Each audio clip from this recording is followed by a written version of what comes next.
Baby 2000 रुपये देना, मुझे कुछ काम है। क्यों क्यों चाहिए पैसे? वो क्या है ना, मुझे बहन के घर जाना है तो सोचा कुछ मिठाई वगैरह लेके जाऊंगा। अच्छा ठीक है, अभी देती हूँ। देख रही हो, ऐसी होती है पत्नियां, तुरंत पैसे देने को तैयार है। कभी तुम भी मुझे पैसे दे दिया करो।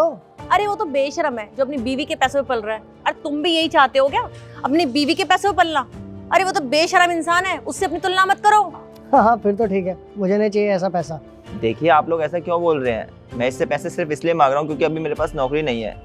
जब मेरे पास नौकरी होगी तो मैं पैसे नहीं मांगूंगा इससे। अरे बेटा क्यों ना बोले, अगर तू काम धंधा नहीं करेगा तो हर कोई तुझे ऐसे बोलेगा।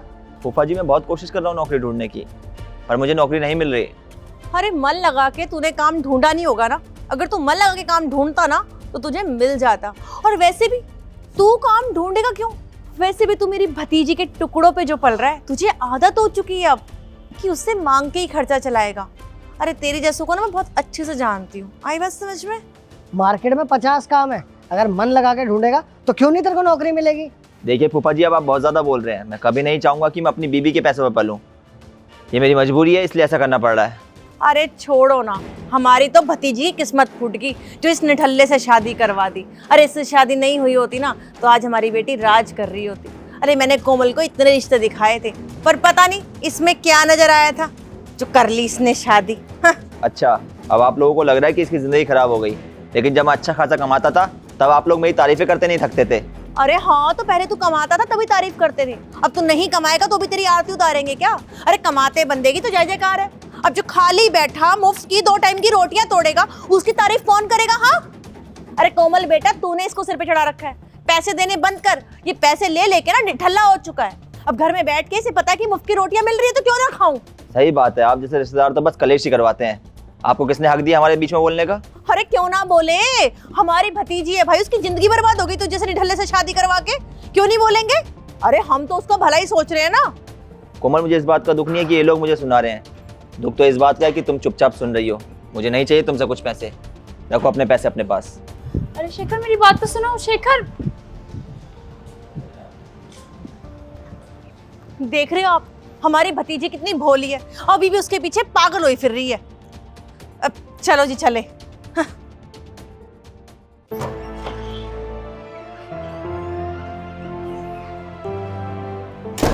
शेखर क्या हो गया, तुम इतना नाराज क्यों हो गए?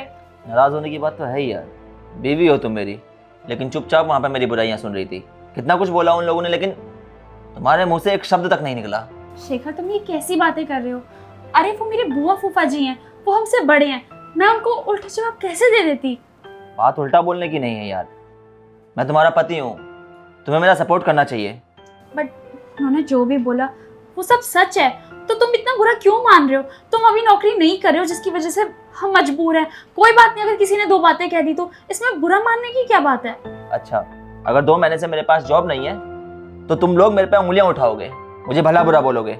अरे क्या सिर्फ पति का फर्ज बनता है कि घर चलाए? पति और पत्नी दोनों का फर्ज बनता है कि वो साथ मिलकर घर चलाए।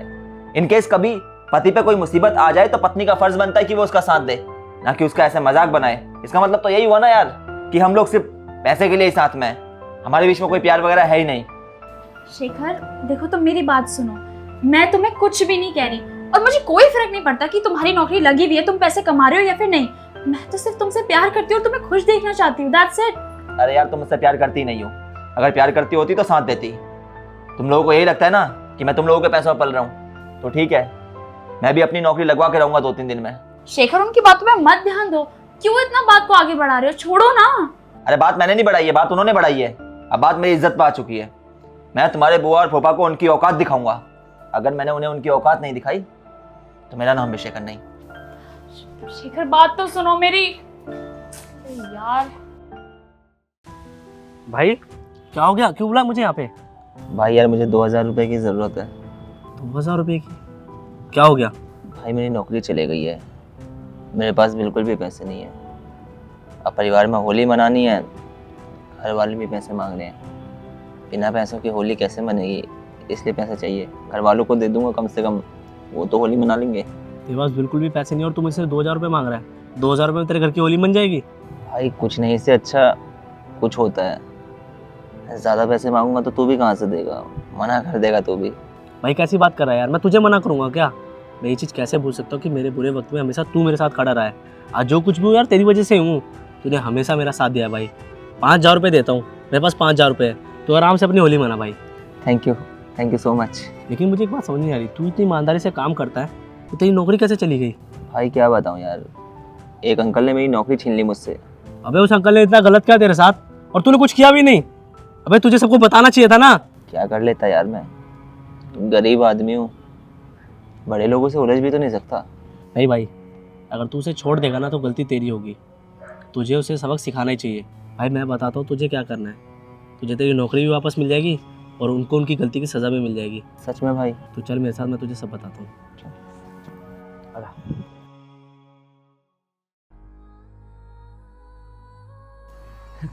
कोमल, मेरी जॉब लग गई। क्या? सच में? कॉन्ग्रेचुलेशन शेखर, मैं बहुत खुश हूँ तुम्हारे लिए। Thank you so much. खुश तो मैं भी बहुत हूँ। फाइनली अब मुझे कोई ताने नहीं देगा। अरे यार, तुम अभी भी बुआ जी और फूफा जी की बातों को लेके बैठे हुए हो। चलो ना, चल के उन्हें बताते हैं।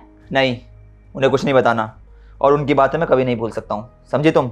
अच्छा, तो फिर कब बताएंगे उन्हें? कब देंगे ये खुशखबरी? सही टाइम आने पर बता देंगे। अभी उनका नाम भी मत लो, मैं अपना मूड खराब नहीं करना चाहता। तुम एक काम करो, जल्दी से रेडी हो जाओ, हम आज बाहर डिनर करेंगे, ठीक है? ठीक है।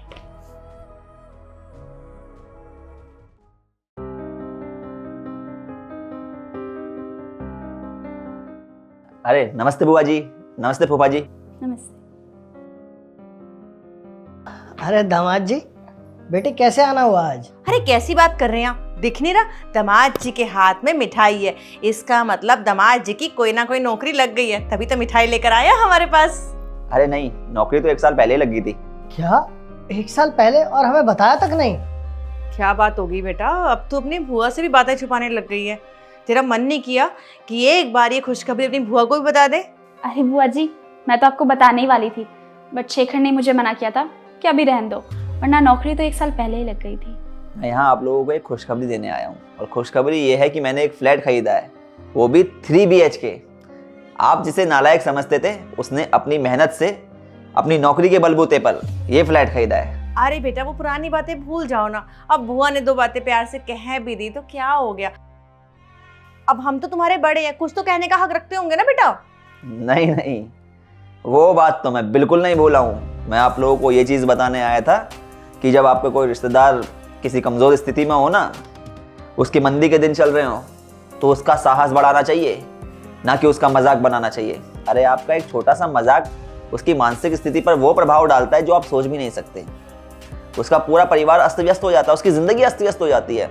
अरे आपका रिश्तेदार है, उसका मनोबल बढ़ाएं ताकि वो आगे बढ़ सके, लेकिन आप लोगों को तो टांग खींचना आता है। देखिए बुआ जी, देखिए फूफा जी, इंसान की ज़िंदगी में बहुत से उतार चढ़ाव आते हैं, तब उसका परिवार उसके साथ खड़ा होना चाहिए, और जो पति पत्नी हैं उनको एक दूसरे का साथ निभाना चाहिए। जितनी वैल्यू पति की होती है उतनी पत्नी की भी होती है, जितनी जिम्मेदारी पत्नी की होती है उतनी पति की भी होती है। तो दोनों को अपनी जिम्मेदारियां एक दूसरे को समझ के निभानी चाहिए। जिस तरह एक गाड़ी में हर पहिए की अपनी एक वैल्यू है, ठीक उसी तरह पति और पत्नी के रिश्ते में पत्नी की अपनी वैल्यू है, पति की अपनी वैल्यू है। अगर हम दोनों की वैल्यू को समझें तो रिश्ता अच्छे से चलता है। लेकिन अगर एक को बिल्कुल महान बना दिया जाए और एक को कुछ समझा ही ना जाए, तो फिर कहाँ चलता है रिश्ता, टूट जाता है रिश्ता। और समाज में आप जैसे भी कुछ लोग होते हैं जो अनजाने में ही सही, लेकिन लोगों का रिश्ता तोड़वाने के लिए तैयार खड़े रहते हैं। मैं समझ सकता हूँ कि आपके दिल में कोई खोट नहीं होगा, लेकिन समझिए आपके छोटे से शब्द ना इंसान के यहाँ घर कर जाते हैं, और जब शब्द दिल पे लगते हैं तो कहीं ना कहीं चोट तो पहुँचती है, दुख होता है। अरे देखो बेटा, हमने उस दिन ऐसा इसलिए बोला था क्योंकि हमें बुरा लग रहा था कि तुम अपनी बीवी से पैसे मांग रहे हो। देखिए, आप माने चाहे ना माने, आप लोगों ने गलती तो की है। हमारा रिश्ता टूट जाता आपकी वजह से। आप लोगों का तो मजाक था वो, लेकिन हमारा तो जिंदगी भर का साथ है ना। हमारा रिश्ता टूट जाता तो क्या फिर आप जोड़ने आते? कोई नहीं आता, दुनिया मजाक बनाती है, समझे आप लोग। ये लीजिए, खुशी का दिन है, मिठाई देने आया हूँ आपको। चलते हैं हम। हाँ बेटा आओ ना, बैठो, कुछ खाकर जाना। बस तानों ने भूख मिटा दी, अब और कुछ नहीं खाना। ख्याल रखिएगा। चलो कोमल।